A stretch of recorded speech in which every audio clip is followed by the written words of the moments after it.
Hello à tous et bienvenue dans cette nouvelle vidéo. Aujourd'hui je vous fais une vidéo spontanée qui m'est venue, comme ça l'idée m'est vraiment venue, la réflexion m'est venue quand j'étais tout simplement en train de prendre un colis dans ma boîte aux lettres. La première commande que j'ai faite sur AliExpress, j'ai ouvert ce colis et je me suis dit c'était un bon achat. Et là je me suis dit mais waouh Léa, qu'est-ce qui a pu te pousser à te dire que tu es satisfaite, contente de ton achat sur AliExpress, un site qui représente toutes les valeurs et toutes les choses que tu détestes. Et j'ai réfléchi, j'ai eu une réflexion suite à ça que j'ai voulu vous partager aujourd'hui en vidéo. On va parler ensemble de consommation, de réflexion, de comment parfois on peut être amené à faire des choix de consommation qui ne sont pas alignés avec nos valeurs. Tout ça tout simplement pour encore partager que le chemin vers une consommation responsable pour moi n'est pas linéaire, n'est pas simple, c'est pas du jour au lendemain. Voilà, je claque tout et maintenant que j'ai pris conscience des choses, j'arrive facilement à le mettre en place dans mon quotidien et même au-delà de le mettre en place, d'y arriver ou pas, il y a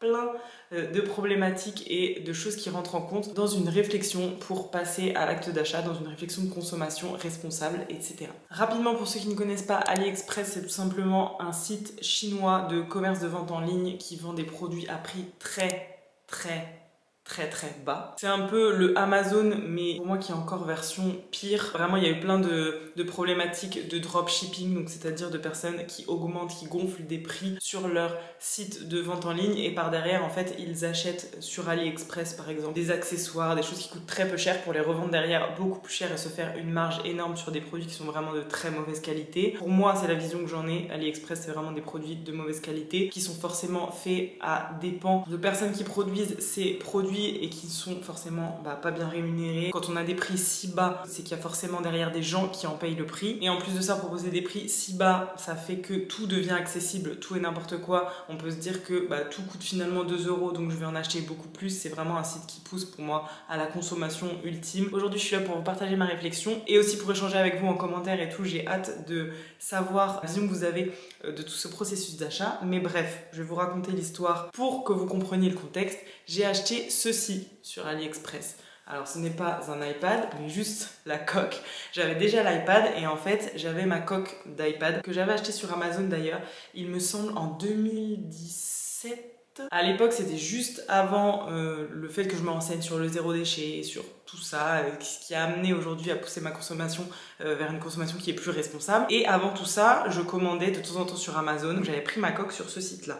Il y a 2017, 2023, bref 6 ans. Je me suis retrouvée avec ma coque qui était complètement éclatée, donc je l'ai fait durer dans le temps, je pense que vous me connaissez, j'ai essayé au max de la pousser, etc. Elle s'est tout simplement détachée toute seule, donc elle ne protégeait plus l'iPad. Et mon iPad, oui, là l'histoire va être un peu longue, mais c'est important je pense pour comprendre tout mon processus de réflexion. L'iPad était donc, si vous avez un iPad vous voyez comment c'est, quand il est sans coque, c'est comme ça. Donc clairement, moi perso c'est pas quelque chose que je peux laisser comme ça. Là j'ai l'impression qu'il est tout nu. Déjà pour l'écran, j'avais toujours l'habitude qu'il ait une coque et en plus ma fille l'utilise. Donc j'ai pas de télé etc. Donc vraiment quand elle regarde les dessins animés c'est sur l'iPad. Évidemment il faut pouvoir avoir une coque. Sinon à tout moment je sais pas, elle va le lancer par terre, en faire je ne sais pas quoi et j'y tiens quand même un minimum. Donc pour ce qui est de la housse, j'avais vraiment bien réfléchi mon achat. Je savais qu'il fallait que j'en achète une autre pour protéger cette chose qui coûte encore plus cher. Donc j'étais décidée à me racheter une housse. Je voulais éthique, je me suis dit il y a peut-être des marques françaises qui existent. Comme chaque chose, à chaque fois que je fais un achat, je me dis aussi c'est toujours l'occasion de trouver des petites marques qui sont pas très connues, de pouvoir peut-être les mettre en avant, de pouvoir leur donner un petit peu de mon pouvoir d'achat et donc pouvoir les aider dans leur lancement de produits, etc. Bref, donc j'essaie de trouver une marque française qui fait des coques. Évidemment, il en existe, cependant, je n'ai pas trouvé exactement le modèle que je voulais. En fait, il y a 1000 et une coques qui existent, il y a même des housses qui existent pour les iPads, juste vous mettez juste comme une housse d'ordinateur en fait et vous la fermez. Sauf que moi, ce que je voulais, c'était spécifiquement la coque que j'avais exactement avant, c'est-à-dire une coque qui s'ouvre comme ça, où on peut en fait après positionner l'iPad soit ici, soit là, avec donc des petits crans à l'intérieur de la housse. Sinon, c'est relou parce qu'on doit le tenir à chaque fois à la main en termes d'utilisation, de confort et tout. Je trouve ça trop bien parce que là, on a juste à poser ça sur la table ou quoi et ça se met directement face à nous pour qu'on puisse voir l'écran. Je voulais ce type de coque là, exactement celle que j'avais avant, qui m'a servi pendant des années, qui en plus est épaisse en fait. C'est épais, ça protège bien.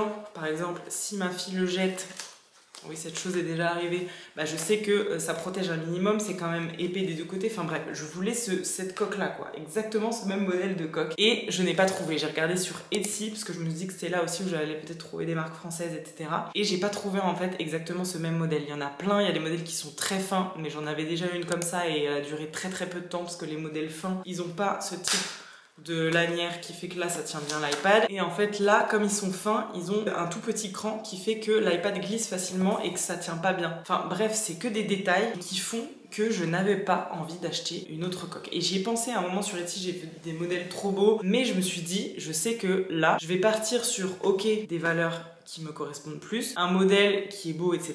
Mais l'utilité, la praticité, le confort, la fonction, je sais que je serai déçue. Je sais que c'est pas ce que je voulais exactement. Je sais qu'il y a un moyen que je trouve ce que je veux exactement. Et donc je suis retombée sur des sites comme Amazon ou sur des sites plus classiques qui vendent des coques, exactement la même coque que j'avais, qui les vendaient à 30, 40, 20 euros. Les mêmes prix en équivalence à peu près de ce que j'avais trouvé pour les choses qui étaient faites sur Etsy, des choses qui étaient un peu plus éthiques selon moi, donc c'était dans les mêmes prix. Donc en fait le prix c'était même pas quelque chose pour moi. Je me suis dit, s'il faut mettre 40 euros dans une coque qui va me durer 6 ans pour en plus encourager une marque éthique, etc., il n'y a pas de problème, les 40 euros je les mets, c'était même pas la question. Par contre si tu me demandes de mettre 40 euros pour une coque comme ça que je trouve sur Amazon, pour un revendeur qui vient de Chine, bah là ça commence à me poser problème en fait. J'ai l'impression qu'on se moque de moi en fait, j'ai l'impression qu'on utilise mon argent pour autre chose, qu'il y a une marge de folie qui est faite derrière, mais que c'est pas juste, que c'est pas quelque chose qui va encourager une entreprise, qui va développer un système. Non, j'ai l'impression que là mon argent va servir à tout ce dont je ne veux pas en fait. Ce qui m'a donc amené à regarder le prix sur AliExpress, parce que je me suis dit en fait souvent il y a aussi du dropshipping qui se fait, donc souvent les gens achètent des coques sur AliExpress et finalement le revendent ensuite 40 euros alors qu'ils l'ont acheté je sais pas 10 euros. Quelle n'a pas été ma surprise quand j'ai vu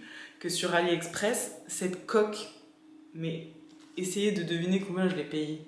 3,20 euros pour cette coque qui, exactement le même modèle, on va pas se mentir, exactement ce que j'ai payé il y a 6 ans sur Amazon, c'est exactement le même modèle, se vendait 40 euros sur Amazon. Et à mon avis, le même type de clientèle, ça vient de la même usine, etc. Donc ma réflexion, ça a été, dans un premier temps, bah, je suis contente en fait d'avoir mis 3,50 euros dans quelque chose qui sûrement coûte de base peut-être 80 centimes, 90 centimes, j'en sais rien, alors que j'ai failli donner 40 euros pour la même chose. Cette première réflexion d'arnaque, entre guillemets, de se sentir arnaqué, de dire ok en fait j'aurais pu mettre exactement le même prix pour quelque chose en plus qui est de la même qualité. C'est ça souvent le cas maintenant. Ce n'est pas non plus l'écueil dans lequel je veux tomber, parce qu'AliExpress c'est vraiment ça, ils jouent vraiment sur ça, sur le prix.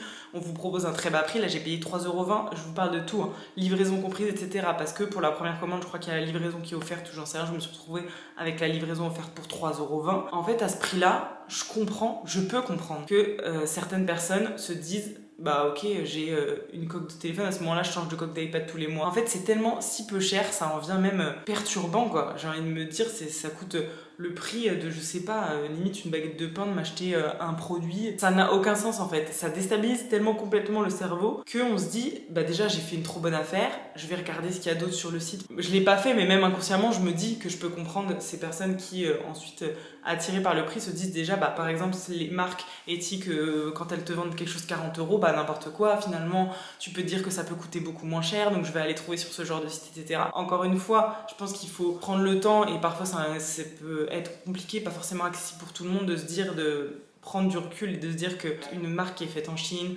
une marque qui est faite en France n'ont pas du tout les mêmes coûts de production, pas du tout les mêmes salaires au niveau salarié, même bien-être au niveau des personnes qui travaillent dans l'entreprise, etc. Mais bref, sur ce point de l'argent, déjà je me suis dit, je suis contente d'avoir payé pour quelque chose qui de toute façon, je voulais cette qualité, je voulais ce type de choses-là, et au moins j'ai payé le prix le moins cher que je puisse payer pour ça. Mais la réflexion la plus importante, et c'est ce qui depuis quelques années vraiment est la base de mon mode de consommation, de ma réflexion en amont de chaque achat que je fais, c'est classer l'utilisation, la praticité de la chose, est-ce que je vais utiliser ou non cette chose, en premier critères pour un achat. C'est-à-dire qu'en fait pour moi il y a plusieurs critères, donc après je pense qu'il y en a 1001, mais en gros moi ça va être l'utilisation, le prix et les valeurs de l'entreprise. Et en fait je me suis rendu compte que si je classe dans mon acte d'achat en premier les valeurs de l'entreprise, je me dis ok c'est la chose vraiment la plus importante, que l'éthique de l'entreprise et que l'entreprise soit engagée et qu'il respecte ses salariés, etc. Si je classe ça en premier, donc si je veux par exemple valeurs de l'entreprise,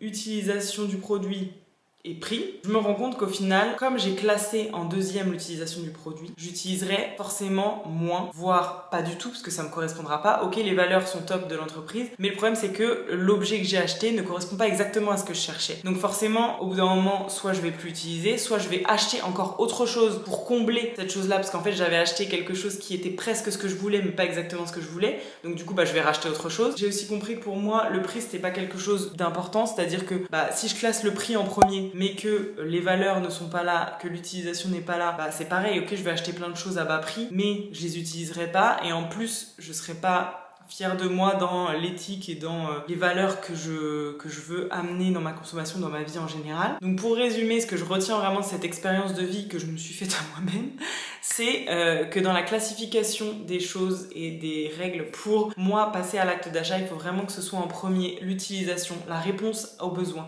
Si j'ai un besoin spécifique vraiment très précis dans ma tête, ça sert à rien que je parte sur quelque chose qui est à peu près la même chose. Non, ça va pas fonctionner parce que forcément cette réponse aux besoins ne sera pas faite, donc je vais acheter quelque chose d'autre par la suite. Ensuite, les valeurs et l'éthique, parce que pour moi c'est très important, et le prix en dernier, parce que je pense que si on veut aller vers quelque chose de plus éthique, viable sur le long terme pour des entreprises qui font des efforts, forcément il faut mettre un petit peu plus le prix. Mais ça, encore une fois, c'est quelque chose que je peux me permettre compte tenu de moi, mon mode de vie, des choses que j'essaie de réduire dans mes dépenses, d'équilibrer, etc.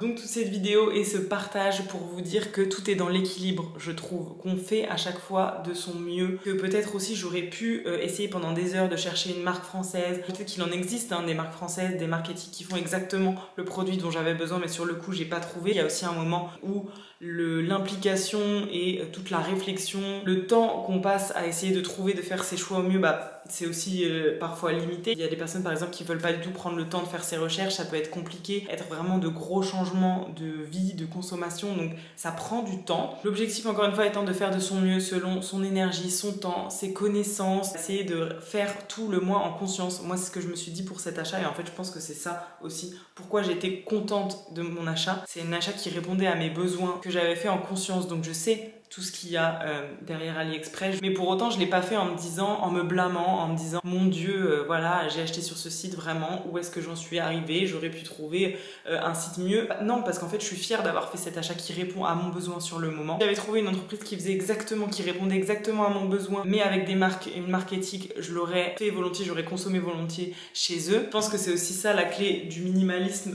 moi, de ce que j'essaie de partager au quotidien, c'est que par exemple, même si vous achetez un dentifrice solide, zéro déchet, tout ce que vous voulez, mais que le dentifrice vous trouvez qu'il vous brosse pas les dents assez bien, qu'il a pas assez le goût de menthe, que je ne sais quoi, et bien forcément au bout d'un moment ce dentifrice vous allez le laisser de côté naturellement. La première chose qui est importante, c'est vraiment la réponse à votre besoin, à vous. Et si ce dentifrice vous lave super bien les dents, vous l'aimez, et qu'en plus il y a les valeurs, l'éthique derrière, et bien c'est le mieux. Mais pour moi on peut pas non plus faire l'impasse sur l'utilisation et nos besoins premiers, parce que c'est comme ça je pense qu'on se perd et c'est pas viable sur le long terme. N'hésitez pas à me dire ce que vous en pensez en commentaire. En tout cas j'ai hâte de voir vos réflexions sur le sujet, et peut-être me partager si vous avez des marques qui font des housses d'iPad qui sont éthiques. Merci en tout cas d'avoir suivi cette vidéo jusqu'au bout, et on se retrouve très bientôt pour une prochaine vidéo. Ciao!